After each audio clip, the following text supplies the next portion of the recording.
രണ്ട്, കുടുംബം എന്ന് പറയുന്ന ജീവന്റെ കൂടാരം. അവർ പുരോഹിതനെ പോലെ ദൈവാലയത്തിൽ മറുവകയിൽ കയറി ബലിയർപ്പിക്കുന്ന പുരോഹിതനെ പോലെ ഭാര്യയും ഭർത്താവുമാകുന്ന രണ്ട് പുരോഹിതര് അവരുടെ ശരീര രക്തങ്ങളിലേക്ക് ദൈവമായ കർത്താവ് ജീവനെ നിവേശിപ്പിക്കുമ്പോൾ നമ്മൾ കാണുന്നുണ്ട്. വിശുദ്ധ കുർബാനയിൽ നമ്മൾ കാണുന്നത് പോലെ ഗോതമ്പപ്പത്തിലേക്കും വീഞ്ഞിലേക്കും ദൈവത്തിന്റെ ആത്മാവ് കടന്നു വന്ന് അതിന് യേശുവിന്റെ ശരീരവും രക്തവുമാക്കി മാറ്റുന്നത് പോലെ ഇന്നലെ വരെ വ്യത്യസ്ത കുടുംബത്തിലാണ് ഈ യുവതിയിലേക്കും, ഇന്നലെ വരെ വ്യത്യസ്ത കുടുംബത്തിലാണ് യുവാവിലേക്കും ദൈവത്തിന്റെ പരിശുദ്ധാത്മാവ് കടന്നു വന്ന് അവരെ ഒന്നിപ്പിച്ച് അവരുടെ ശരീരത്തിൽ ദൈവം ജീവന്റെ വേടകം നിക്ഷേപിച്ചിട്ടുണ്ട്. ഒരു സ്ത്രീയുടെ ഹൃദയത്തിൽ, ഉദരത്തിൽ ദൈവം ജീവന്റെ വേടകം നിക്ഷേപിച്ച ഈ ഭൂമിയിലേക്ക് വിട്ടിരിക്കുന്നത്. അതാണ് അവരുടെ ഗർഭപാത്രം. ആ ഗർഭപാത്രത്തിൽ ഒരു ഹൃദയത്തിൽ ജനിച്ച ശേഷം വേണം ഉദരത്തിൽ ജനിക്കാൻ. ഗർഭപാത്രത്തിലേക്ക് നേരിട്ട് ജനിപ്പിക്കുന്നത് മൃഗങ്ങളാണ്. മൃഗമല്ല മനുഷ്യൻ. ചിന്തിക്കുന്ന ജന്തുവാണ് മനുഷ്യനെങ്കിൽ ഹൃദയത്തിൽ ജനിച്ച ശേഷം വേണം ഉദരത്തിൽ ജനിക്കാൻ.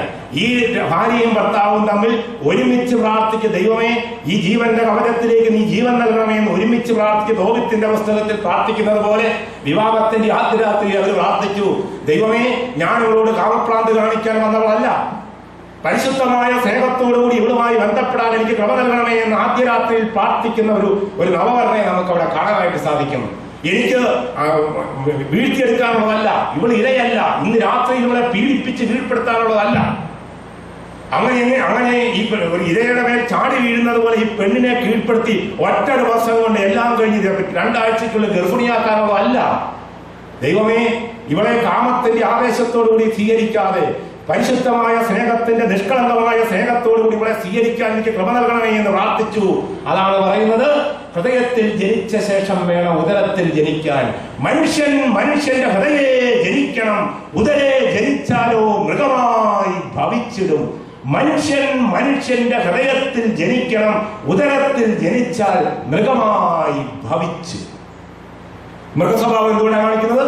മൃഗങ്ങൾക്ക് എന്താ പ്രത്യേകത? ഇന്നലെ നമ്മൾ ധ്യാനത്തിൽ പറഞ്ഞു, 6ാമത്തെ ഇന്ദ്രിയമുള്ളതല്ല മൃഗങ്ങൾക്ക്. അതുകൊണ്ട് മൃഗങ്ങളെ സംബന്ധിച്ചിടത്തോളം ഓവുലേഷൻ സമയമായി കഴിഞ്ഞാൽ അതുങ്ങൾ ചാടി ഇറങ്ങി ഓടും. മൃഗങ്ങളെ പിടിച്ചു കെട്ടിയില്ലെങ്കിൽ, പ്രത്യേകിച്ച് മൃഗജാതിയിലെ പെൺവർഗം കന്നുകാലികളെ പിടിച്ചു കെട്ടിയില്ലെങ്കിൽ അതുങ്ങൾക്ക്, അതായത് അതുങ്ങൾ അണ്ടാഗമന സമയം ആകുമ്പോഴത്തേക്കും ആരെങ്കിലുമായിട്ടാണ് ഇണ ചേർന്നേ പറ്റൂ. അതിനെ പിടിച്ചു കെട്ടിയില്ലെങ്കിൽ അത് എവിടെയെങ്കിലും പോകും. അതുകൊണ്ടാണ് കന്നുകാലികളെ ആടിനെയൊക്കെ നമ്മൾ പിടിച്ചു കെട്ടുന്നത്. ഈ 6ാമത്തെ ഇന്ദ്രിയമുള്ള മനുഷ്യനറിയേണ്ടത്, എനിക്ക് ഓവുലേഷൻ സമയമാണ്, ഇപ്പോൾ ബന്ധപ്പെട്ടാൽ കുഞ്ഞുണ്ടാകും, അത് വേണമോ വേണ്ടയോ എന്ന് ഭാര്യയും ഭർത്താവും കൂടെ തീരുമാനിച്ചിട്ടാണ് അത് ചെയ്യേണ്ടത്.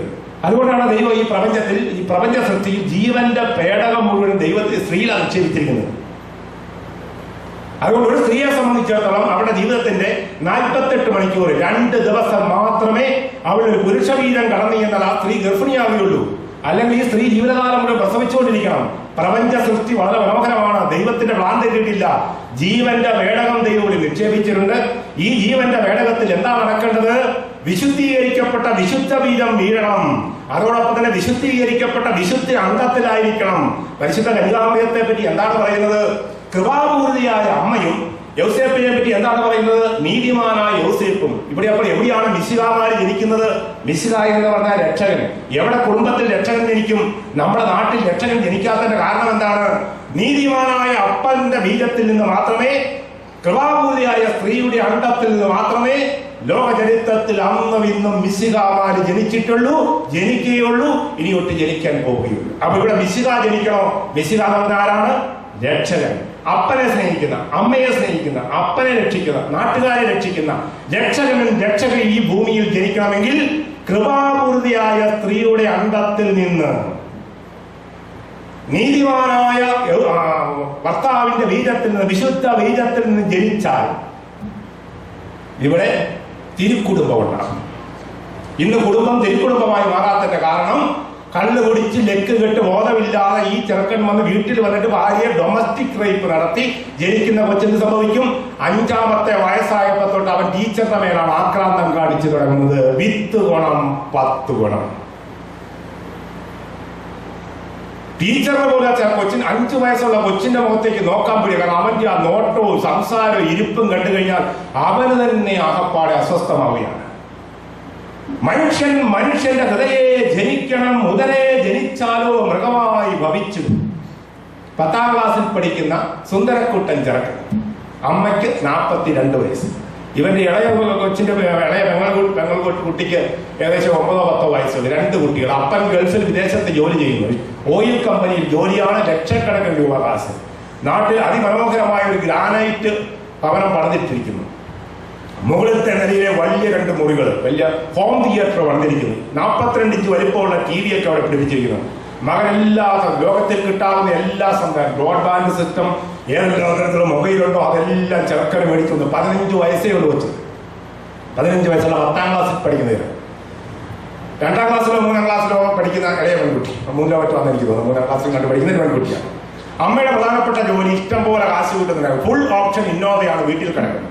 ഇഷ്ടം പോലെ കാശ്. പള്ളി തൊട്ടപ്പുറത്ത്. പക്ഷെ ആ പള്ളിയിൽ പോകുകയോ പ്രാർത്ഥിക്കുകയോ, അവിടുന്ന് പ്രാർത്ഥന ചെയ്യുന്നവരെ വെട്ടിക്കാക്കാം. പക്ഷെ ഇവര് മാത്രം ആ പള്ളിയിൽ പോകുന്നത്. കാരണം ഒന്നാമത്തെ നസ്രാണിയാണ് വേണം. അപ്പൊ അങ്ങനെ ഇരിക്കുന്ന അവസരത്തിൽ അമ്മയുടെ പ്രധാനപ്പെട്ട ജോലി എന്ന് പറയുന്നത് മാസത്തിലൊരിക്കല് ഗോൾഡൻ ഫേഷ്യൽ അടിക്കാനായിട്ട് പോകും ബ്യൂട്ടീഷ്യൻ. അതായത് സ്വർണ്ണ ഫേഷ്യലാണ്. അതായത് കാച്ചി കുറുക്കിയ മൈദാമാവ് അരച്ച് പിടിപ്പിച്ച് തേച്ച് മിനുക്കിയെടുക്കുന്ന ഒരു പരിപാടിയാണ് ഗോൾഡൻ ഫേഷ്യൽ. 12,000 രൂപയാണ്. സുന്ദരിയാക്കാനുള്ള പ്രക്രിയയാണ്. അമ്മ സുന്ദരി പ്രക്രിയ നടക്കുന്നു.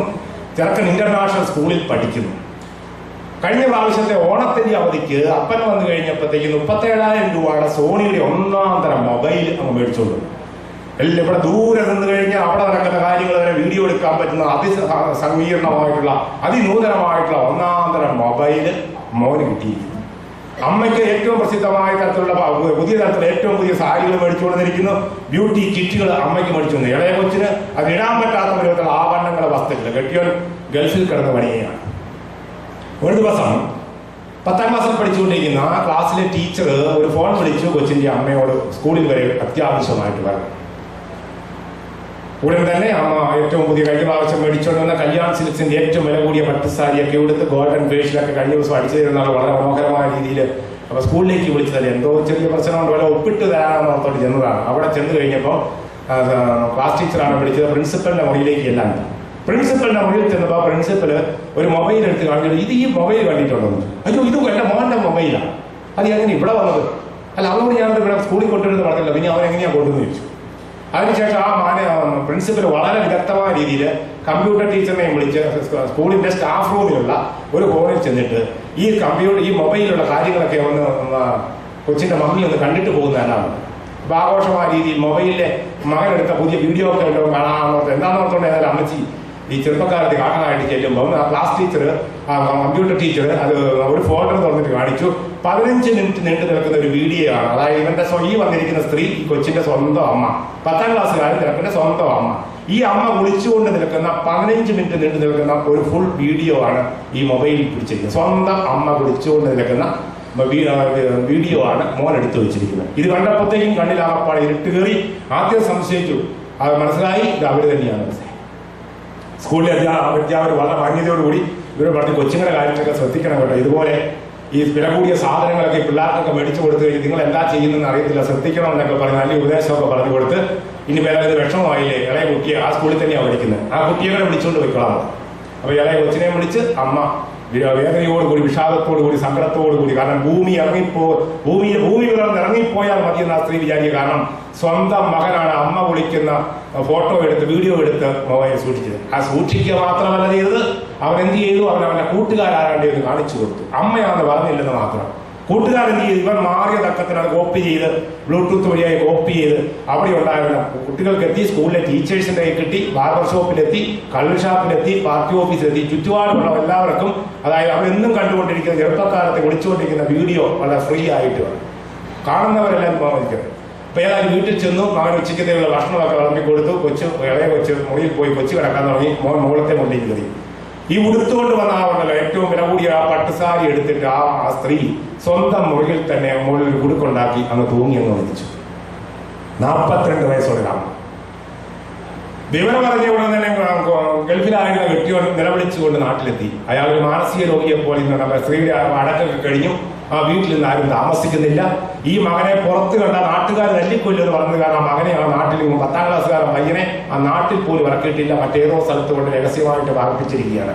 15 വയസ്സുള്ളവരാണ്. സ്വന്തം അമ്മ കുളിച്ചുകൊണ്ടിരിക്കുന്ന ഓട്ടോ എടുത്തിട്ട് അതും കൂട്ടുകാരെ കാണിച്ചത്. ഇവനാണ് സാക്ഷാൽ മൃഗം. മനുഷ്യന്റെ ഹൃദയെ ജനിക്കണം, ഉദരേ ജനിച്ചാലോ മൃഗമായി ഭവിച്ച്. ദൈവത്തിന്റെ വചനത്തിന് മാറ്റമില്ല. ഇന്റർനാഷണൽ സ്കൂളിൽ വിട്ടാൽ എല്ലാമായി. പള്ളിയും വേണ്ട, പ്രാർത്ഥിക്കുകയും വേണ്ട. പ്രിയപ്പെട്ട സഹോദരങ്ങളെ, ശാസ്ത്രീയമായ സത്യമെങ്കിലും മനസ്സിലാക്കുക. ഡെസ്മണ്ട് മോറിസ് എന്ന് പറഞ്ഞ വിശ്വപ്രസിദ്ധനായ മനഃശാസ്ത്രജ്ഞൻ ആന്ത്രോപോളജി വെച്ച് തെളിയിച്ച ഒരു സത്യമുണ്ട്. നമുക്കൊക്കെ അറിയാവുന്ന സത്യം, ബൈബിളിലും സത്യം. പിന്നെ നമ്മുടെ ശാസ്ത്രീയമായി പറഞ്ഞാൽ ആൾക്കാർക്ക് കുറച്ചുകൂടെ മനസ്സിലാവുമല്ലോ എന്ന് വിചാരിച്ചുകൊണ്ടാണ് ഞാൻ ബൈബിൾ ഒരു വശത്ത് പറയുന്നത്, ഒരു വശത്ത് വിശ്വാസത്തിന്റെ തലത്തിൽ പറയുന്നത്, രണ്ടാമത് യുക്തിയുടെ തലത്തിൽ. ഇത് രണ്ടുകൂടെ പറയുമ്പോൾ ബോധമുള്ളവർക്ക് ശരിക്കും ക്ലിക്കാവും. ആന്ത്രോപോളജിസ്റ്റ് തെളിയിച്ച സത്യമുണ്ട്, എല്ലാ മനുഷ്യരിലും ഒരു കാടൻ സ്വഭാവം കിടപ്പുണ്ട്. അതായത് തുറന്നു നോക്കിയാൽ മനുഷ്യന് കാടന്റെ സ്വഭാവമുണ്ട്. മനുഷ്യ വ്യക്തിയിൽ കാടന്റെ സ്വഭാവമുണ്ട്. കാട്ടാനയെ നാട്ടാനയാക്കി മാറ്റുന്ന മലയാളത്തിലെ കോടനാട് ആ കാട്ടാനയെ പിടിച്ചുകൊണ്ടുവന്ന് നാട്ടാനയാക്കി മാറ്റും. ഇതുപോലെ ഈ ഇരിക്കുന്ന അമ്മമാരെ, നിങ്ങളുടെ ഉദരത്തിൽ ജനിച്ച ഈ കുഞ്ഞുങ്ങൾക്ക് ആ വേണ്ട വിധത്തിൽ മുലപ്പാലിനോടൊപ്പം മൂല്യം കൊടുത്ത് തുടങ്ങി ആ പ്രായത്തിനും കാലഘട്ടത്തിനനുസരിച്ച് അറിവ് കൊടുത്ത് ആത്മീയതയും കൊടുത്ത് കുരിശു വരയ്ക്കാൻ പഠിപ്പിക്കുന്നതോടൊപ്പം കുരിശു വഹിക്കാൻ കൂടി നിങ്ങൾ പഠിപ്പിച്ചിട്ടില്ലെങ്കിൽ ഈ മക്കൾ നാളെ നിങ്ങളെ കുരിശിൽ കയറ്റുമെന്നുള്ളത് സത്യം സത്യം സത്യം. ശ്രദ്ധിക്കുന്നില്ല. നിങ്ങൾ പലപ്പോഴും വിചാരിക്കുന്നത് എന്റെ മോനാണ് ഇതൊന്നും കാണിക്കില്ല എന്ന്. അന്ധവിശ്വാസം. എന്റെ മോൻ ഇതൊന്നും കാണിക്കത്തില്ല, അയ്യോ എന്റെ കൊച്ചാണ്. അന്ധമായിട്ട് നമ്മൾ കുഞ്ഞുങ്ങളെ വിശ്വസിക്കുന്നു. ബാങ്കിൽ നിന്ന് നോട്ടെണ്ണി മേടിക്കുമ്പം നമ്മളൊന്ന് എണ്ണി നോക്കും. കൂടുതലുണ്ടെ പറയും തിരിച്ചു കൊടുക്കാനാണ്, ഇല്ലെങ്കിൽ പറയും പുറത്തിറങ്ങിയ ശേഷം എണ്ണിട്ട് കാര്യമില്ല. അതുകൊണ്ട് ജർമ്മൻകാർ പഠിപ്പിക്കുന്നത് പോലെ ആദ്യം നമ്മൾ നിരീക്ഷിക്കുക, അതിനുശേഷം മാത്രമേ വിശ്വസിക്കാവൂ. അന്ധമായിട്ട് കുഞ്ഞുങ്ങളെ വിശ്വസിക്കരുത്. കാരണം ഈ അടുത്ത കാലത്തൊരു പെൺകുട്ടി ഒരു ജുവലറി കടയിൽ കൊണ്ടുപോയി ഒരു സ്വർണ്ണമോതിരം വിൽക്കാൻ തുടങ്ങിയപ്പോൾ 3ാമത്തെ പ്രാവശ്യമാണ് ഇവിടുന്ന് വിൽക്കാൻ നോക്കി. 2 മുമ്പ് വിറ്റു. അപ്പോൾ ഓരോരുത്തരും ജോലിക്കാർ മാറുന്നതനുസരിച്ചാണ് ഇവിടെ കൊണ്ടുവന്ന് വിറ്റത്. 3ാമത്തെ പറഞ്ഞപ്പോൾ പഴയ ഒരു ജോലിക്കാരൻ അവിടെ ഇരിക്കുന്നത് മോതിരം കൊണ്ടുവന്ന് വിൽക്കാൻ ശ്രമിച്ചപ്പം അയാൾക്കൊരു സംശയം. അവർ വളരെ സൂത്രത്തില് ഈ കൊച്ചിന്റെ വീട്ടിലെ മൊബൈൽ നമ്പർ മേടിച്ചിട്ട് വീട്ടിലോട്ട് അന്വേഷിക്കപ്പെടാൻ അറിയുന്നത് അമ്മയുടെ ഇഷ്ടംപോലെ ആഭരണം വീട്ടിയിരിപ്പുണ്ട്. അതിൽ നിന്ന് സേഫിൽ നിന്ന് എടുത്തുകൊണ്ട് വന്ന 3ാമത്തെ മോതിരമാണ് ഡിഗ്രിക്കാരി പെൺകൊച്ച് വിൽക്കുന്നത്. അതുകൊണ്ട് ഇത് വീട്ടിൽ ചെല്ലുമ്പോൾ പഴയ ആഭരണം അവിടെ ഇരിപ്പുള്ളത് അമ്മച്ചിമാർ നോക്കണം. ആധാരത്തിന്റെ പേപ്പറൊക്കെ ഡ്യൂപ്ലിക്കേറ്റ് ആണോ അവിടെ ഇരിക്കുന്നത് എന്നൊന്ന് നോക്കുന്നതും നല്ലതാണ്. മൂക്കിൽ ശ്വാസമുള്ളതിനെ വിശ്വസിക്കാൻ പറ്റില്ല എന്ന് പറയുന്ന ഒരു അനുഭവത്തിലേക്ക് പോന്നിരിക്കുകയാണ്. സ്വന്തം കുടുംബത്തിൽ തന്നെ പുത്രൻ ശത്രുവായി മാറുന്നു, പുത്രി ശത്രുവായി മാറുന്നു. അമ്മയ്ക്ക് മുറിയടയ്ക്കാതെ മുറിയിൽ കയറി തുണി മാറാൻ പറ്റാത്ത അവസ്ഥയിലേക്ക് സാക്ഷര കേരളമല്ല രാക്ഷസ കേരളം മാറുന്നു എന്ന് പറഞ്ഞാൽ ഇത് വെറുതെ അതിശയോക്തി പറയുന്നതൊന്നുമല്ല, അനുഭവമാണ്. Pain is the best master, nature is the best text book. അനുഭവങ്ങൾ പ്രപഞ്ചമാണ് വായിച്ചു പഠിക്കേണ്ട പുസ്തകം. ഞാനിപ്പോൾ ആ പറഞ്ഞ കൊച്ചിനെ ആക്ഷേപിക്കാനോ കൊച്ചിന്റെ അമ്മയെ ആക്ഷേപിക്കാനൊന്നുമില്ല, അതുകൊണ്ടൊന്നും കാര്യമില്ല. എന്നാൽ 1 കൊരിന്ത്യർ ലേഖനം 10-ാം അധ്യായത്തില് 12-13 വാക്യങ്ങളിൽ ഒരു കാര്യം പറയുന്നുണ്ട്. 1 കൊരിന്ത്യർ ലേഖനം 10-ാം അധ്യായത്തില് ഇതൊക്കെ സംഭവിക്കുന്നത് നമുക്കൊരു പാഠമാകാനാണ്. ഇതൊക്കെ സംഭവിക്കുന്നത് നമുക്കൊരു മുന്നറിയിപ്പാണ്. ഇതൊക്കെ സംഭവിക്കുന്നത് നിൽക്കുന്നു എന്ന് വിചാരിക്കുന്നതിന് വീഴാതിരിക്കാനാണ്. നമ്മുടെ മലയാളികൾക്കൊരു പ്രത്യേകത, ഇതൊന്നും എന്റെ കുടുംബത്തിൽ സംഭവിക്കില്ല. ഞങ്ങൾ നല്ല അന്തസ്സുള്ള കുടുംബം, അരിശമുള്ള കുടുംബം, അലർജിയുള്ള കുടുംബം, അസുഖമുള്ള കുടുംബം. ഞങ്ങളുടെ കുടുംബത്തിലെ കൊച്ചൊന്നും ഇതൊന്നും കാണിക്കത്തില്ല. ഈ അടുത്ത കാലത്ത് ഒരു വികാരിയച്ഛൻ കാറ്റഗിസം ക്ലാസ്സിൽ പെങ്കൊച്ചിന്റെ മൊബൈൽ ഒരുപാട് ഡയറക്റ്റി ആയിട്ടുള്ള മെസ്സേജ് ഒരു ചെക്കൻ കൊച്ചിന് അയച്ചു കിട്ടി. അവനകപ്പാടെ മേടിച്ചു വരണ്ടിട്ട് അവൻ ഉടനെ കൂട്ടുകാരോട് പറഞ്ഞു, കൂട്ടുകാർ വികാരിച്ചനോട് പറഞ്ഞു, 10ാം ക്ലാസ്സിൽ പഠിക്കുന്ന ചേർക്കണം. അവൻ കൊണ്ട് വികാരിച്ച് നോക്കി കഴിഞ്ഞപ്പോൾ ഒരു പെങ്കൊച്ച് അയച്ചിരിക്കുന്ന അച്ഛൻ ഏതായാലും ഈ കുടുംബത്തിലെ അമ്മ അവിടെ ഇങ്ങാനുള്ളത് അമ്മയെ വിളിച്ചു. ഇങ്ങനെ നിങ്ങളുടെ മോൾ ഇങ്ങനെ മെസ്സേജ് ചെയ്യുന്നു. അമ്മ ഈ വികാരിച്ചന്റെ നേരെ അങ്ങോട്ട് അച്ഛൻ പെണ്ണ് കെട്ടാത്തോണ്ടാണ് അമ്മച്ചിയുടെ കണ്ടുപിടുത്തം. അച്ഛൻ പറഞ്ഞു, എനിക്ക് 19 വയസ്സായതാണ്, എനിക്ക് പെണ്ണ് എന്റെ നാട്ടിൽ പെൺപിള്ളേരില്ലാഞ്ഞിട്ടല്ല, കോളേജിൽ ഞങ്ങൾ ഒരുമിച്ച് പഠിച്ചവരുണ്ട്, 3-4 പെൺമക്കൾക്കുള്ള സഹോദരിമാരൊക്കെ ഉള്ള, അതുകൊണ്ട് എനിക്ക് പെണ്ണ് കെട്ടാത്തതുകൊണ്ടല്ല ചേച്ചിയുടെ മോള് ഈ കൊച്ചിന് ഇങ്ങനെ മെസ്സേജ് ചെയ്യുന്നത്. അങ്ങനെയൊന്നും ഇല്ലെന്ന് പറഞ്ഞു. എന്നാൽ എനിക്ക് കാണണമെന്ന് പറഞ്ഞു. കാണുമെന്ന് പറഞ്ഞപ്പം സാധാരണ മനുഷ്യർക്ക് കാണാൻ പറ്റാത്ത തരത്തിലുള്ള മെസ്സേജുകളും പടങ്ങളുമാണ് ഈ +1 കാലത്ത് ഈ പെണ്ണ് ഇതുപോലെ തന്നെ ഇറക്കൻ അയച്ചു കൊടുക്കുക. അമ്മ അങ്ങോട്ട് എടുത്ത് ചാടിയില്ലേ. കണ്ടു കഴിഞ്ഞപ്പോഴാണ് മനസ്സിലാകുന്നത്. അതുവരെ അമ്മ വിചാരിച്ചുകൊണ്ടിരുന്നത് എന്താണ്, എന്റെ മോള് പരിശുദ്ധ കന്യാമറിയത്തിന്റെ അന്യത്തിയായിട്ട് ജീവിക്കുന്ന ആളാണ്. അമ്മയെ കാണുമ്പോഴത്തേക്ക് നെറ്റ് വലിച്ചിട്ട് അമ്മ കുരിശു വരയ്ക്കും, അങ്ങോട്ട് മാറും അവൾ മാറി നിന്ന് ചിരിക്കും. അമ്മ വരുമ്പോഴത്തേക്ക് റിമോട്ട് കൺട്രോൾ മാറി വെച്ചുകൊണ്ടിരിക്കുന്ന പെങ്കൊച്ചാണ്. ഇവിടെ പ്രിയപ്പെട്ട മാതാപിതാക്കളെ അങ്ങനെ മക്കളെ അങ്ങോട്ട് അന്ധമായിട്ട് കയറി അങ്ങ് വിശ്വസിക്കരുത് എന്ന് അനുഭവങ്ങൾ നമ്മൾ പഠിപ്പിക്കുന്നു. Nature is the best text book, experience is the best teacher. അനുഭവമാണ് ഏറ്റവും നല്ല ഗുരു. അനുഭവമാണ് ഏറ്റവും നല്ല ഗുരു. അവിടെ എല്ലാ മാതാപിതാക്കളും അങ്ങനെ ചെയ്യുമെന്നുള്ളതല്ല. ചെറുപ്പക്കാരനായ അപ്പനും അമ്മയും 10ാം ക്ലാസ്സിലാണ് ഇതുപോലെ മോനും മോളും പഠിക്കുന്നത്. 2 പിള്ളേരാണ്, 10 പഠിക്കുന്നതാണ്. ഒരു കൊച്ചിന് 1 വർഷം പോയതുകൊണ്ടാണ് 2 പേരും 10-ലായത്. ഇവർ തമ്മിൽ അധികം പ്രായ വ്യത്യാസമൊന്നുമില്ല. ഈ അമ്മയും അപ്പനും വൈകുന്നേരം അത്താഴം വെക്കുന്ന 7:30-8 മണിയാകുമ്പോഴത്തേക്ക് വീട്ടിലെ പരിപാടിയെല്ലാം അവസാനിച്ച് ഇവർ 2 മുറിയിൽ കയറും. അപ്പനും അമ്മയും പിള്ളേര് 2 പിള്ളേരുണ്ട്. അപ്പോൾ പിള്ളേർക്ക് പലപ്പോഴും സംശയം, എന്തിനായി അമ്മയും അപ്പനും നേരത്തെ മുറിയിൽ കയറുന്നത്? അവരധികം പിള്ളേർ വേണമെങ്കിൽ പുറത്ത് TV ഒക്കെ കാണാം, അപ്പനും അമ്മയ്ക്കൂടെ ഒരു TV അകത്ത് വെച്ചിരിക്കുകയാണ്. ചെറുപ്പക്കാരൻ, അധികം പ്രായമൊന്നുമുള്ളവർ. അതുകൊണ്ട് പിള്ളേർ എപ്പോഴും ഇരുന്നുകൊണ്ട് ഈ TV കണ്ടു വീട്ടിരിക്കും. പിള്ളേർക്ക് അത് കാരണം ബോറടിക്കാൻ തുടങ്ങി. അപ്പൊ ഈ ചെറുക്കനോട് സംശയം, ഈ അപ്പനും അമ്മയോട് എന്തിനാണ് നേരത്തെ ഈ മുറി കയറി? അല്ല, അവർ ഈ TV കാണും. അവൻ എന്ത് ചെയ്തു? വളരെ വിദഗ്ധനായ രീതി, അപ്പനെ ആണല്ലോ മോന്, അതുകൊണ്ട് എന്ത് ചെയ്തു? അവൻ പറഞ്ഞ ഭിത്തിക്ക് കുറച്ച് തുളയിട്ടിട്ട് അവൻ നോക്കി ഇതിനകത്ത് എന്താണ് വളരെ വിദഗ്ധമായ രീതിയിൽ ജൂവലറിയിൽ മോഷണം നടത്തുന്ന വിധത്തിൽ ഇവൻ ഭിത്തിക്ക് തുളയിട്ടിട്ട് അപ്പൻ അറിയുന്നില്ല. അതിന്റെ ഗ്ലാസ് കൊണ്ട് ഒട്ടിച്ചു വെച്ചിട്ട് അപ്പനും അമ്മയും കണ്ടുപിടിക്കുന്നത്. അപ്പനും അമ്മയും 8 മണി ആയിക്കുമ്പോൾ അപ്പൻ എവിടെന്നെങ്കിലും ഒരു ബ്ലൂ സീഡിയോ കാസറ്റോ കൊണ്ടുവരും. ഈ അപ്പനും അമ്മയുടെ കൂടി കണ്ടുകൊണ്ടിരിക്കുന്നതാണ് എന്നത്. ആ 10ാം ക്ലാസ്സിൽ പഠിക്കുന്നവൻ അവന്റെ ഇളയ പെങ്ങളെയും പിടിച്ചൊടി നോട്ട് നോക്കി ഈ അപ്പനും അമ്മയുടെ കാണുന്ന പരിപാടി. ശനിയാഴ്ച ഇവർ 2 കണ്ടിട്ട് പോയി. പിള്ളേർ 2 ഉച്ചക്കുർബാനയ്ക്ക് പോകാനാക്കിയിരിക്കുക. ഞായറാഴ്ച രാവിലെ അപ്പനും അമ്മയും പോയി കഴിഞ്ഞപ്പോൾ ഇവൻ എന്ത് ചെയ്ത് കൂട്ടി ഇവർ 2 കൂടി ഒരു തരത്തിൽ കള്ളത്താക്കോട് സംഘടിപ്പിച്ച് മുറിക്കകത്ത് കയറി ഇവർ 2 പേരുടെ ഈ ആങ്ങളെയും പെങ്ങളുടെ കൂടി കണ്ടുകൊണ്ടിരിക്കുക. അന്ന് സാധാരണ വികാരിച്ചൻ നീണ്ട പ്രസംഗം പറഞ്ഞു കുറച്ച് സമയം കഴിഞ്ഞാണ് വരുന്നത്. പക്ഷെ അന്ന് വികാരിച്ചൻ എന്തോ പ്രസംഗം പറയാൻ പറ്റാത്തതുകൊണ്ട് വികാരിച്ച പ്രസംഗമൊക്കെ ചുരുക്കി കൊണ്ട് പിള്ളേർ പ്രതീക്ഷിച്ച സമയത്തിന് മുമ്പ് അപ്പനും അമ്മയും വീട്ടിലേക്ക് വന്നു. അപ്പനും അമ്മയും വീട്ടിൽ വന്നു കഴിഞ്ഞപ്പോൾ ഈ അമ്മ നോക്കിക്കഴിഞ്ഞപ്പോൾ മുറിയൊക്കെ അടച്ചിട്ട് പിള്ളേർ അവർ നോക്കിക്കഴിഞ്ഞപ്പോൾ ഈ അപ്പനും അമ്മ ഈ പിള്ളേർ ഇന്നലെ രാത്രിയിൽ അപ്പനും അമ്മകളെ കണ്ട അതേ CD ആണ് ഇന്ന് മകനും മകളോട് കണ്ടുകൊണ്ടിരിക്കുന്നത്. അമ്മയ്ക്ക് ആകപ്പാടെ നെറ്റായി. അപ്പനെ വിളിച്ചു. അപ്പൻ കണ്ടപ്പോൾ അപ്പനും കണ്ടു. അതൊരു മുറി മുട്ടി പിള്ളേർ ചാടി പെട്ടെന്ന് ഓഫ് ചെയ്ത് പിള്ളേർക്ക് ആകപ്പാടെ ചമ്മലായി. അത് കഴിഞ്ഞിട്ട് അന്ന് എല്ലാവരും കൂടി കാപ്പിയൊക്കെ കുടിച്ച് രാവിലത്തെ കുർബാന കഴിഞ്ഞ് വന്നാണ്. കുറച്ച് കഴിഞ്ഞപ്പോൾ അവർ 10-11 മണിയായപ്പോൾ അപ്പനെ കാണുന്നില്ല. അപ്പൊ ഇവരോട് പോലെ കാര്യത്തിനായിട്ട് പുറത്തേക്ക് പോയത്. ഉച്ചയായി, 4 മണിയായി, കണ്ടില്ല. വല്ലവഴിക്കും പോയാൽ നോക്കി. വൈകുന്നേരം ആയപ്പോഴത്തേക്കാണ് മനസ്സിലാക്കിയത് തൊട്ടപ്പുറത്തുള്ള റബ്ബർ തോട്ടത്തിൽ പോയി ആള് തൂങ്ങി മരിച്ചു. ചെറുപ്പക്കാരൻ അപ്പുറമാണ്. ഒരു ജീവിതം തീർക്കുക. മനുഷ്യന്റെ ഹൃദയത്തിൽ ജനിക്കണം. ഉദരത്തിൽ ജനിച്ചാൽ മൃഗസ്വഭാവം കാണിക്കും. അതുകൊണ്ട് ദൈവം ഈ കുടുംബം എന്ന് പറയുന്നത് എല്ലാവർക്കും പറ്റിയ കാര്യമല്ല. കുടുംബം എന്ന് പറയുന്നത് സ്നേഹ കൂടാരമാണ്. 1. 2, അവിടെ ജീവന്റെ കൂടാരമാണ്. അവിടെ ജീവനെ കൈമാറ്റം ചെയ്യേണ്ടതാണ്. അപ്പവും മീഞ്ഞും പുരോഹിതൻ കരങ്ങളിലെടുക്കുന്ന ഒരു ഭാര്യയും ഭർത്താവും തന്റെ ശരീരങ്ങൾ ദൈവത്തിന് സമർപ്പിക്കുമ്പോൾ ദൈവം അവർക്ക് കൊടുക്കുന്ന മഹാദാനമാണ് അവിടെ കുഞ്ഞുങ്ങൾ. ഒരപ്പന്റെയും അമ്മയുടെയും ഹൃദയത്തിൽ നിറയുന്ന സ്നേഹം കൊച്ചു കൊച്ചു പാത്രങ്ങളിലേക്ക് ഒഴുക്കി വെക്കുന്നതാണ് മക്കൾ. അപ്പന്റെ സ്നേഹം, അമ്മയുടെ സ്നേഹം ഉറച്ചു വെച്ച് ഊട്ടിയെടുത്തതാണ്. നമ്മൾ കാണുന്നു ജോബിന്റെ പുസ്തകം 10-ാം അധ്യായം 10-ാമത്തെ വാക്യം. ജോബിന്റെ പുസ്തകം 10:10. അവിടെ ജോബ് പറയുകയാണ്, അങ്ങനെ പാല് പോലെ വളർന്ന് തൈര് പോലെ ഉറകൂട്ടി എന്നിൽ ചർമ്മവും മാംസവും ആവരണം ചെയ്ത് എന്നിൽ അസ്ഥികളും സ്നായുക്കളും തുന്നിച്ചേർത്ത് എന്നിലേക്ക് ഗാഢമായ ജീവൻ നിക്ഷേപിച്ചത് ദൈവമാണ്. ഒരു സ്ത്രീയും പുരുഷനും തമ്മിൽ ബന്ധപ്പെട്ടതോട് കുഞ്ഞിരിക്കണമെന്നില്ല. ആ സ്ത്രീയും പുരുഷനും ബന്ധപ്പെടുന്ന ദൈവത്തിന്റെ പരിശുദ്ധാത്മ ദൈവിക ജീവനാണ് ഈ മാതാപിതാക്കളിൽ.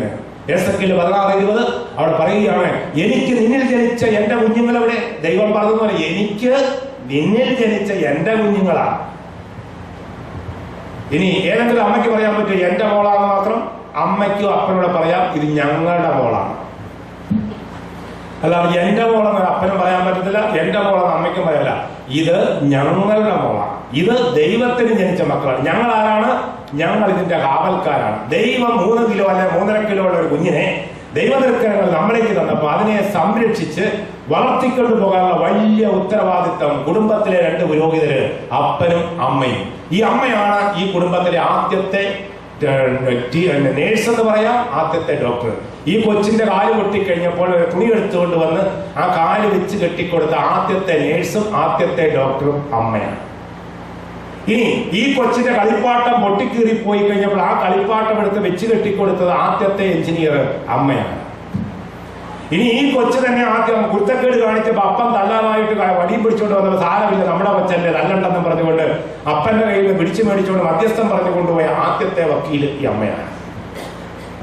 ആദ്യത്തെ എഞ്ചിനീയർ, ആദ്യത്തെ ഡോക്ടർ, ആദ്യത്തെ വക്കീല്, ആദ്യത്തെ നേഴ്സ്, ആദ്യത്തെ മതാധ്യാപിക ഈ അമ്മയാണ്. അതുകൊണ്ട് അറിവിനോടൊപ്പം ആത്മീയത കൂടി പകർന്നു കൊടുക്കുന്നില്ലെങ്കിൽ പ്രിയപ്പെട്ടവരെ നമുക്കൊക്കെ ഇന്ന് നഷ്ടപ്പെടാനുള്ള നഷ്ടങ്ങൾ അറിയാതെ നഷ്ടപ്പെടുന്നവർ.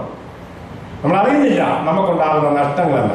അതുകൊണ്ട് ഉൽപ്പത്തി പുസ്തകത്തിന്റെ ആദ്യ അധ്യായത്തിൽ കാണുന്ന കുടുംബം എന്ന് പറയുന്നത് ദൈവം സൃഷ്ടിച്ച കുടുംബം, സ്നേഹവിനിമയം, ജീവവിനിമയം, പരസ്പര പൂരകമായിട്ട്. അവളെ കണ്ടപ്പോൾ അവൻ എന്താ ആദ്യം പറഞ്ഞത്? ദൈവമുള്ള കുടുംബത്തിൽ അന്നും ഇന്നും ഒരു ഭർത്താവ് ഇങ്ങനെ പറയും, എന്റെ അസ്ഥിയുടെ അസ്ഥിയും എന്റെ മാംസത്തിന്റെ മാംസവും. നമ്മൾ ജീവിതം പങ്കുവയ്ക്കാൻ വന്നവരാ, അല്ലാതെ എന്റെ വീട്ടിലെ അമ്മയെ നോക്കാൻ വേണ്ടി കെട്ടിവലിച്ചുകൊണ്ട് വന്ന പെണ്ണല്ല നീ.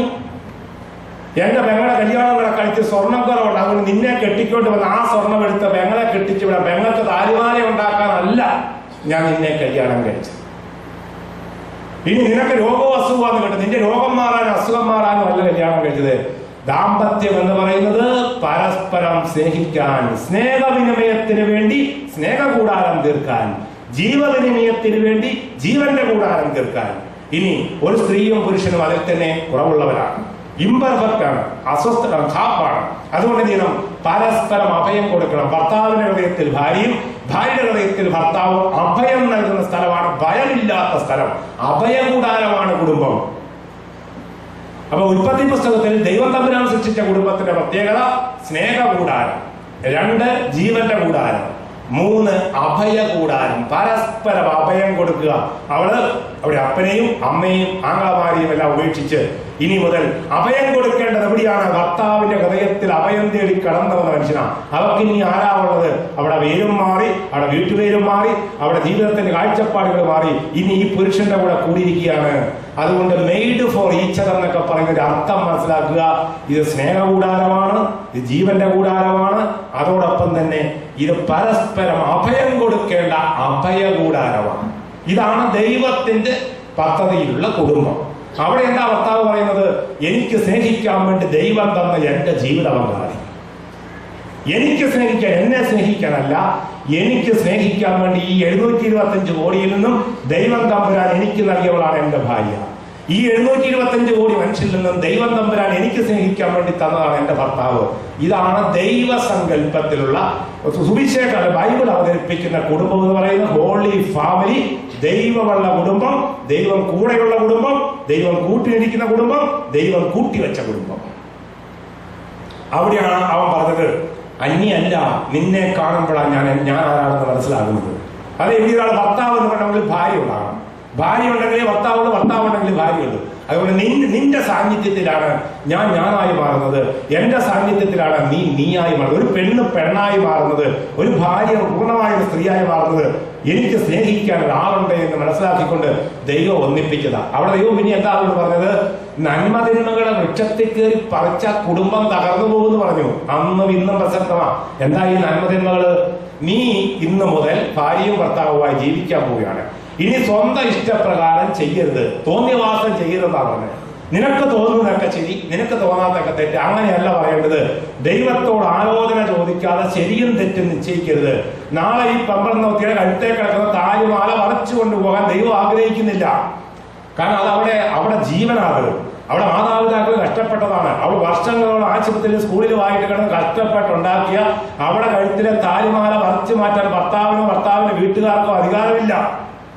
അന്ന് തുടങ്ങി ആ കുടുംബത്തിന്റെ നാശം. താലിമാല വണയം വെക്കാൻ തുടങ്ങി, വിവാഹമോദരം ഊരിയെടുക്കാൻ തുടങ്ങി. ഇനി ഇവിടെ ആവരണമെടുത്ത സഹോദരിമാരെ കെട്ടിക്കാൻ തുടങ്ങുന്നു. ദൈവം ആഗ്രഹിക്കാത്ത കാര്യമാണ്, കുടുംബം തകർക്കുകയാണ്. ഇത് മനസ്സിലാകുന്നില്ല. ഇതൊരു വലിയൊരു അത്ഭുതമാണ്, ദൈവിക രഹസ്യമാണ്. ദൈവം സ്നേഹമാണെന്ന് ഈ ഭൂമിയിൽ മനുഷ്യനെ കാണിച്ചു കൊടുക്കുന്ന കുടുംബം. ദൈവം, ഗോഡ് ഈസ് ലവ്. ഒരു ഭാര്യയും ഭർത്താവോട് നടന്നു പോകുമ്പോൾ ദൈവം ഈ ലോകത്തോട് പറയുന്നത് എന്താണ്? ദൈവം സ്നേഹമാണ്. അതെ, ദൈവം സ്നേഹമായതുകൊണ്ട് ഇവരെ തമ്മിൽ ഒന്നിപ്പിച്ചത്. ഇന്നലെ വരെ 2 വ്യത്യസ്ത കുടുംബങ്ങളായിരുന്ന ഈ ചെറുപ്പക്കാരിയും ഇന്ന് ഒരുമിച്ച് ഒഴുകാൻ പോവുകയാണ്.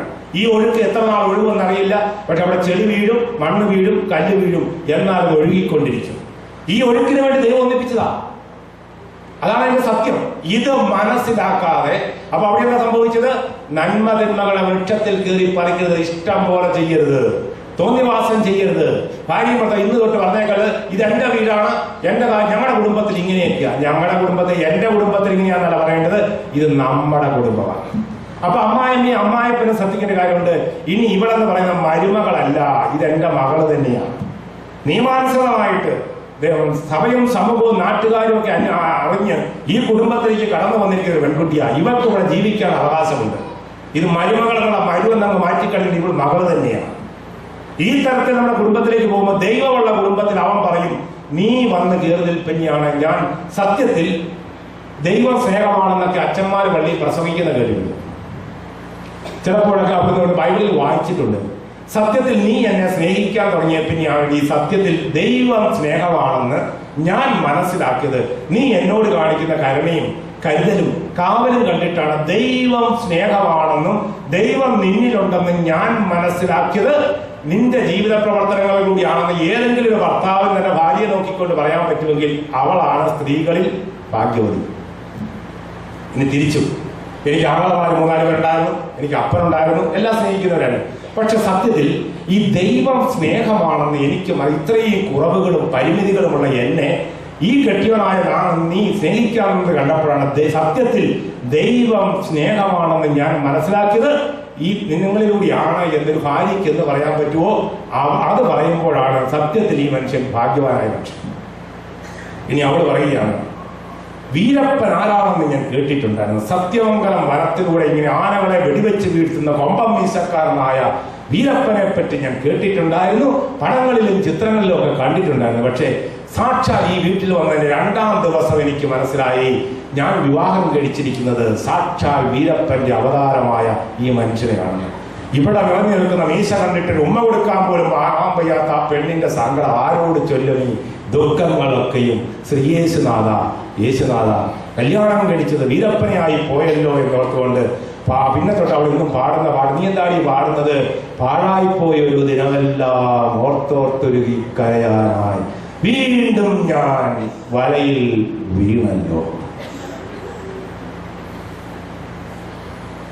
അതുകൊണ്ട് ഇപ്പോഴത്തെ നീ മനുഷ്യന് പറയുക, ഞാനും ഇങ്ങനെ ഹൂലൻ ദേവിയെ പറ്റിയൊക്കെ കേട്ടിട്ടുണ്ടായിരുന്നു. ചമ്പൽക്കാടുകളെ വിറപ്പിച്ച ഹൂലൻ ദേവി ഒറ്റ വെട്ടിന് അവളെ മറ്റേ കൊന്നിട്ടുള്ളതായിരുന്നു. അവിടെ നാക്കിന്റെ ബലത്തെ പറ്റിയൊക്കെ ഞാൻ കേട്ടിട്ടുണ്ടായിരുന്നു. സത്യത്തിൽ കല്യാണം കഴിഞ്ഞ് നിന്റെ ആ മുഖത്തെ ആ വേഷിലല്ലാതെ മാറിക്കഴിഞ്ഞ് ഒറിജിനൽ നാടൻ പെണ്ണായിട്ട് നിന്നെ ഞാൻ നോക്കിക്കഴിഞ്ഞപ്പോൾ അവളെ നോക്കിയവൻ മുഖം തിരിച്ചു കളഞ്ഞു. ദൈവമേ, ഈ ഹൂലൻ ദേവിയാണല്ലോ ഞാൻ കല്യാണം കഴിച്ചെന്നത് തിരിച്ചറിയും. അവൾ ഇപ്പുറത്ത് നിന്ന് പറയുകയാണ്, ഞാൻ കണ്ടത് ഇങ്ങനെ പറഞ്ഞ ഇന്ദുലേഖ സോപ്പിന്റെ പരസ്യം കണ്ടപ്പം ഈ സോപ്പ് തെച്ചാൽ വെളുത്തിരിക്കുമെന്ന മമ്മൂട്ടിയുടെ രൂപമൊക്കെ കണ്ടാ ഞാൻ കെട്ടിയത്. ഇപ്പൊ സോപ്പ് അങ്ങ് മാറിക്കഴിഞ്ഞപ്പോഴാണല്ലോ ഇത് മാമുക്കായാണല്ലോ എന്നുള്ളൊരു തിരിച്ചറിവ് എനിക്കും വന്നത്. ഇഷ്ടമുള്ളതിനെ ആഗ്രഹിച്ചിട്ട് കിട്ടിയില്ലെങ്കിൽ കിട്ടിയതിനെ ഇഷ്ടപ്പെടുക എന്നുള്ളതാണ് ഇനിയുള്ള മാർഗം. ഇനി പറഞ്ഞിട്ടൊന്നും ഒരു കാര്യമില്ല. പുതിയ സിറ്റുകാരിലെ ഓടുന്നത് കണ്ടിട്ട് പഴയ കുറെ ഓടിയിട്ടൊന്നും കാര്യമില്ല. ഇത് പഴയ ഓട്ടോക്കാർ തന്നെ. നമുക്കിത് മതി. എനിക്ക് ചേരുന്ന നീയും നിനക്ക് ചേർന്ന് ദൈവം ഒന്നിപ്പിച്ചതാ. കാരണം ഈ ചേട്ടന് ഇതേ ചേരുന്നതേ ചേർക്കത്തുള്ളൂ. തമ്പുരാൻ പറഞ്ഞു അവർ ഒരു ശരീരമായി തീരുമെന്ന്. അതുകൊണ്ട് എന്ത് ചെയ്യണം? ഈ ഈനാമ്പേച്ചിക്ക് കൂട്ട ഈ മരപ്പെട്ടിയെ പറ്റൂ. അതുകൊണ്ട് ഈ മരപ്പെട്ടി ഈ ഈനാമ്പേച്ചിക്കും, ഈ ഈനാമ്പേച്ചിയെ ഈ മരപ്പെട്ടിയെ ഇനിയെങ്കിലും അങ്ങ് ശ്രദ്ധിച്ചാൽ മതി. ഇത് നമ്മളിനി ഒന്നും പറഞ്ഞിട്ട് കാര്യമില്ല. ഇതിനെപ്പറ്റി നന്മയും പറയണ്ട തിന്മയും പറയണ്ട. നിനക്കുള്ളത് നിനക്കും കിട്ടി, നിനക്കറിയിക്കുന്നത് നിനക്കും കിട്ടി, എനിക്കറിയിക്കുന്നത് ഞാൻ കിട്ടി. ഇനിയിപ്പോൾ എന്താ ചെയ്യാൻ പറ്റുക? ഇനി അങ്ങോട്ടും ഇങ്ങോട്ടും നോക്കിയിരുന്നിട്ട് കാര്യമില്ല. ഇനി ബാക്കി കാര്യങ്ങൾ നമുക്ക് ആരംഭിക്കാം. ഇതേ ഉള്ളൂ. അതുകൊണ്ട് ഇഷ്ടപ്പെട്ടതിനെ കിട്ടിയില്ലെങ്കിൽ കിട്ടിയതിനെ ഇഷ്ടപ്പെടുക. അങ്ങനെയെങ്കിലും ഒത്തിരി സ്നേഹം മനസ്സിലുണ്ടാകട്ടെ. ഇനി അല്ലാതെ വിചാരിച്ചിട്ട് കാര്യമൊന്നുമില്ല. പുതിയ പുതിയ മോഡൽ കാറുകളൊക്കെ ഈ ലോകത്തിലുണ്ടായിക്കൊണ്ടിരിക്കും. ഡസ്റ്റർ വന്നിരിക്കും, ഇന്നോവ വന്നിരിക്കും, ഫുൾ ഓപ്ഷൻ വന്നിരിക്കും. ഇതൊക്കെ കണ്ടിട്ട് അങ്ങോട്ട് നോക്കിയാൽ മതി. കാര്യമായിട്ട് നോക്കി ഞാൻ ചീത്ത പറയും, എന്തിനാണ് ഇങ്ങോട്ട് നോക്കുന്നതെന്ന് ചോദിച്ചു. എനിക്കും കാറില്ല, കാർ കണ്ടിട്ടില്ല എന്ന് ചോദിച്ചു. പണ്ടൊരു സായിപ്പം മാതാമി നാട്ടിൽ വന്നു കഴിഞ്ഞപ്പോൾ അവരോട് ചോദിച്ചു, നിങ്ങൾക്ക് ഈ നാടൊക്കെ ഇഷ്ടപ്പെട്ടു? എല്ലാം ഇഷ്ടപ്പെട്ടു. എന്തെങ്കിലും ബുദ്ധിമുട്ട് തോന്നുന്നു? ഞങ്ങൾക്ക് ഈ നാട്ടിൽ വന്നിട്ട് ഇഷ്ടപ്പെടാത്ത ഒരു കാര്യം, നിങ്ങളുടെ ഈ ആണുങ്ങളും പെണ്ണുങ്ങളും ഒക്കെ ഞങ്ങളെ കാണുമ്പോൾ വല്ലാത്തൊരു തുറിച്ചു നോട്ടം, ആ മുഖത്തേക്ക് നോട്ടം, ഒരു മെയിൽ ഗെയ്സ്, വല്ലാത്തൊരു മാതിരി സഹിക്കാൻ വയ്യാത്തൊരു നോട്ടം. അതുകൊണ്ട് പ്രിയപ്പെട്ട സഹോദരങ്ങളെ, ഇത് നമ്മൾ പറഞ്ഞു വന്നത് ദൈവം ആഗ്രഹിക്കുന്ന കുടുംബം എന്ന് പറയുന്നത്, ദൈവമുള്ള കുടുംബത്തിൽ ഭർത്താവ് ഭാര്യയെ കുറ്റപ്പെടുത്തിയില്ല. നീ എനിക്ക് ദൈവം തന്ന സമ്മാനമാണ്. അതെ, ചേട്ടന്റെ ഭാര്യയെ നോക്കണ്ട, അനിയന്റെ ഭാര്യയെ നോക്കണ്ട, അനിയത്തിയുടെ ഭാര്യയെ നോക്കണ്ട, അല്ലെങ്കിൽ കുട്ടികളെ നോക്കണ്ട, ആരിലേക്കും നോക്കണ്ട, നീ എനിക്ക് തന്ന എന്റെ ജീവിത പങ്കാളി. അംഗീകരിക്കുക. അതുകൊണ്ടാണ് ഒരുപാട് സ്വപ്നങ്ങളും പാളിച്ചുകളൊക്കെ, ഒരുപാട് സ്വപ്നങ്ങളൊക്കെ വെച്ചവർക്കൊക്കെ കുറച്ച് കഴിഞ്ഞാൽ മനസ്സിലായി ഈ സ്വപ്നങ്ങളൊന്നുമല്ല, സ്വപ്നങ്ങളൊക്കെ കൊള്ളാം. ആ സ്വപ്നത്തിൽ ചില പ്ലാനുകളാണ് യഥാർത്ഥത്തിൽ. ഉറക്കം കെടുത്തുന്നതാണ് സ്വപ്നം, അല്ല ഉറക്കത്തിൽ കാണുന്നതല്ല സ്വപ്നം. അതുകൊണ്ട് അങ്ങനെയുള്ള സ്വപ്നങ്ങളൊന്നും അല്ല നമുക്ക് വേണ്ടത്. സത്യം തിരിച്ചറിയുക, സത്യചികിത്സ. ദൈവം എനിക്ക് തന്ന എന്റെ ജീവിത പങ്കാളി, ഇനി നമുക്ക് എങ്ങനെ ജീവിക്കാൻ പറ്റും? Let us do things better. നമുക്കിനി എങ്ങനെ മുന്നോട്ട് പോകാൻ പറ്റും? അത് തന്നെയുമല്ല, ജീവിതയാത്രയിൽ വന്ന് മക്കളുമായി, മക്കളുമായി ഇനിയും സ്വന്തം ജീവിത പങ്കാളി അംഗീകരിക്കാൻ വയ്യാത്ത ചില മനസ്സുകളെയും നമുക്ക്